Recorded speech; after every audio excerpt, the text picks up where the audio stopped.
اعجاز کل رات سے ظاہر ہے بہت زیادہ افواہیں گرم ہیں. بیرسٹر سیف صاحب نے کہا کہ 5-6 بجے کے بعد سے رابطہ نہیں ہو رہا تھا. پھر پارٹی کے رہنماؤں نے کہا کہ وہ ایجنسیوں پر الزام لگانا بھی شروع کیا. آج عمران خان صاحب نے بھی یہ بات کی اسٹیبلشمنٹ کے حوالے سے. مگر اب پارٹی کہہ رہی ہے کہ جی ایک طویل ملاقات تھی, بتا کر گئے تھے, ایجنسیاں بھی موجود تھی, حکومت بھی موجود تھی, اپنے موقف پر ڈٹے رہے.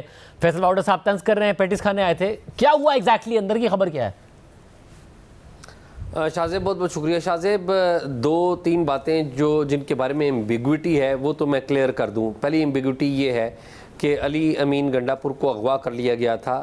میری اطلاعات کے مطابق علی امین گنڈاپور اپنی مرضی سے, انہیں ایک ٹیلی فون کال آئی تھی ایک طاقتور ادارے کے افسر کی طرف سے, ایک انٹیلیجنس افسر کی طرف سے.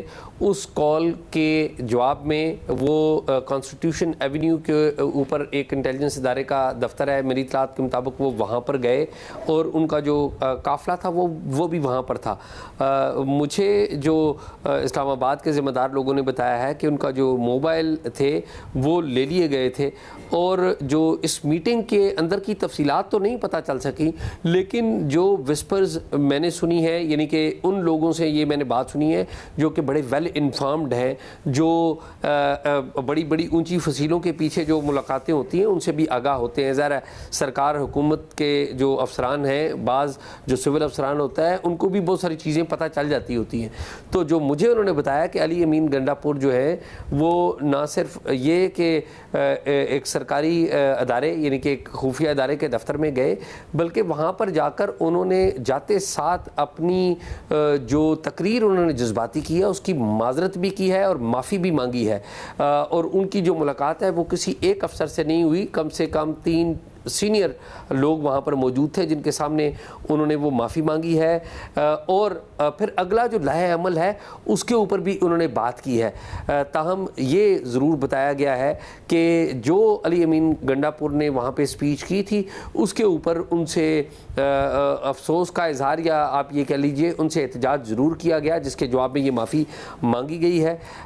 اب مزید کیا باتیں ہوئی ہیں وہ بہت ساری لوگ مختلف باتیں کر رہے ہیں, لیکن یہ جو بات میں نے آپ کو بتائی ہے یہ کم سے کم 3 بندوں نے مجھے تصدیق کی ہے اس کی.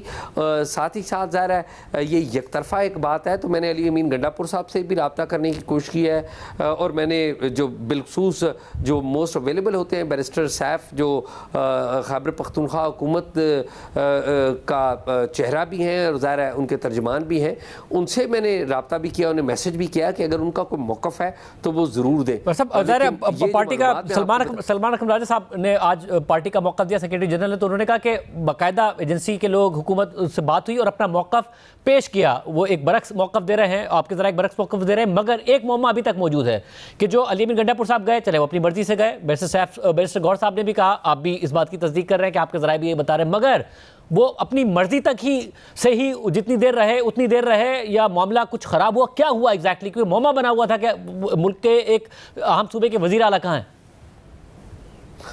جی بالکل معمہ بنا ہوا تھا. علی امین گنڈاپور جب وہ میٹنگ سے باہر آئے تو علی امین گنڈاپور, جسے آپ یہ کہتے ہیں نا کہ پورا کانفیڈنس, جس کانفیڈنس سے وہ جلسے میں گئے تھے یا جس کانفیڈنس سے انہوں نے اسپیچ کی تھی, وہ والا کانفیڈنس ان کا نہیں تھا.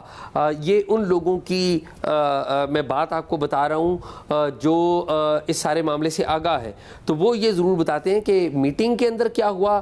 انہیں یہ مختصر سی اطلاع تو ملی ہے کہ انہوں نے معذرت کی ہے, معافی مانگی ہے, لیکن میٹنگ کے بعد علی امین گنڈاپور جو ہے وہ پورے کانفیڈنس میں نہیں تھے, اور یہی وجہ تھی کہ انہوں نے صبح یہاں پر رک بھی سکتے تھے, یہاں پر ان کی رہائش کا انتظام بھی بڑا اچھا موجود ہے, لیکن وہ وہاں پر نہیں رکے اور یہاں پر وہ کسی سے نہیں ملے. وہ چلے گئے پشاور چلے گئے, اور پشاور میں بھی وہ بہت دیر کے بعد باقی ساتھیوں سے رابطے میں ہیں.